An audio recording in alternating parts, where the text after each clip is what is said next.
চীনা গাড়ি নির্মাতা জিকার দাবি করেছে তাদের নতুন বৈদ্যুতিক গাড়ির ব্যাটারি সবচেয়ে দ্রুত চার্জ হয়। অন্যতম শীর্ষ প্রতিষ্ঠান টেসলা এবং বিওয়াইডির তুলনায়ও দ্রুত। কোম্পানিটি জানিয়েছে তাদের upgraded battery ultra fast charging station ব্যবহার করে মাত্র 10.5 মিনিটে 10 থেকে 80% পর্যন্ত চার্জ করা যাবে। এদিকে ইলন মাস্কের টেসলা দাবি করে যে তাদের মডেল 3 গাড়িটি 15 মিনিটে ফুল চার্জ হয়, যেই চার্জে গাড়িটি 175 মাইল পথ পাড়ি দিতে পারে। জিকারের দাবি, ব্যাটারিটি ঠান্ডা আবহাওয়ায়ও ভালো পারফর্ম করে। -10 ডিগ্রি সেলসিয়াস তাপমাত্রায় 10 থেকে 80% পর্যন্ত চার্জ হতে সময় লাগবে আধা ঘন্টারও কম।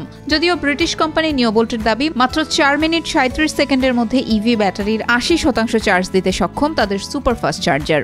জুনে স্পোর্টস কার বেডফোর্ডের ব্যাটারিতে চালানো হয়েছে এর পরীক্ষা, যেটি প্রতি চার্জের পর পাড়ি দিয়েছে 120 মাইল দূরত্ব।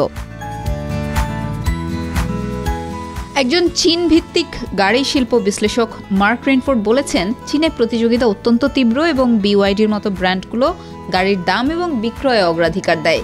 এদিকে জিকার, লি এবং নিওর মতো ব্র্যান্ডগুলো চার্জিং অভিজ্ঞতা সর্বাধিক করার দিকে মনোনিবেশ করছে। তিনি বলেন, জিকারের মাদার কোম্পানি জিলি, যাদের ব্যবসার মুনাফার তীর ধারাবাহিকভাবেই উপরের দিকে নির্দেশ করছে, তাদের এই ধরনের সংযোজন করার জন্য প্রয়োজনীয় সম্পদ রয়েছে।